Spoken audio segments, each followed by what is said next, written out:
কালকে গিয়ে পৌঁছবে, ওর সাথে দেখা হলে হয়ে যেতে পারে, এখনো ঠিক হয়নি কখন কখন পৌঁছবে না পৌঁছবে। আমি কালকে তারপরে বিয়েতে অ্যাটেন্ড করে আমি পরশুদিন ফিরে চলে আসবো। এই পর্যন্ত আমি আপনাদের একটা কথা বলি, কয়েকটা টিভি চ্যানেল খুব ভুলভাল উল্টোপাল্টা বিজেপির কথায় এম স্কোয়ার, অর্থাৎ ওদের একজন মালভিয়া আছে। এম স্কোয়ার বলতে আমি কি বোঝাচ্ছি আপনারা বুঝে নিতে পারছেন। যা কীর্তি করেছে, কীর্তি ও কেলেঙ্কারি, যা বাংলার সংস্কৃতিতে খাপ খায় না।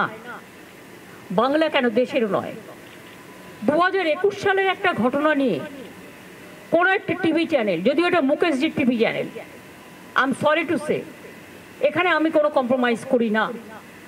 21 সালের ঘটনা নিয়ে আমার ইলেকশন ড্যামেজ করবার জন্য গত 72 ঘন্টা ধরে একতরফাভাবে একই নিউজ দেখিয়ে গেছেন, অথচ সেই সময়টা অর্জুন সিং ওখানকার এমপি ছিলেন এবং যারা করেছিল তারা কিন্তু অ্যারেস্ট হয়ে এখনো জেলে আছে।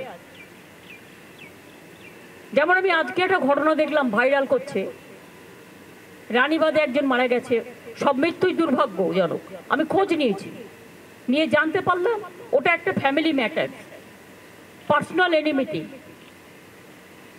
সেটাকেও ইট ইজ নাথিং পলিটিক্যাল। তাও পুলিশ যে অ্যাকশন নেয়, পুলিশ অ্যাকশন নেবে, এটা পুলিশের ডিউটি।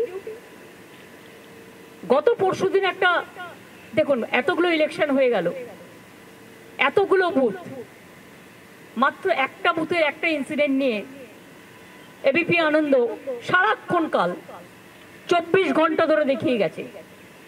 আর কোনো খবর নেই, একটাই খবর, তৃণমূল দেখলেই জব্বর খবর। আর যে মানুষগুলো শান্তিপূর্ণভাবে ভোট দিল, একটা মানুষ ভুল করতে পারে, হাজারটা নয়, সেটাও মানুষ নয়। আমি বলবো যদি কেউ করে থাকে তার বিরুদ্ধে অ্যাকশন হবে। 29 জন অ্যারেস্ট হয়েছে, চোখ নেই কান নেই, দেখতে পায় না। কয়েকটা টিভি চ্যানেল বাড়াবাড়ি করে উত্তেজনা চড়াচ্ছে, প্ররোচনামূলক বিবৃতির মাধ্যমে লোককে মিসলিড করছেন, ভুল বোঝাচ্ছেন, আর অপসংস্কৃতির কাণ্ডারি হয়ে এরা মোদি মিডিয়া হয়ে গেছে। আমি আপনাদের বলবো, আপনাদের কিছু ক্রস চেক করার থাকলে, নবান্ন তো আমাদের সবাই থাকে, আমরাও থাকি, আপনারা ক্রস চেক করে নিন, পুলিশের কাছে ক্রস চেক করে নিন যে অ্যাকচুয়াল কি ঘটনা ঘটেছে। এমনকি পুলিশ যখন বলছে, ইনফরমেশন দিচ্ছে, তখনও সেটাকে আপনারা ক্যারি করছেন না, just one sided news carry হচ্ছে।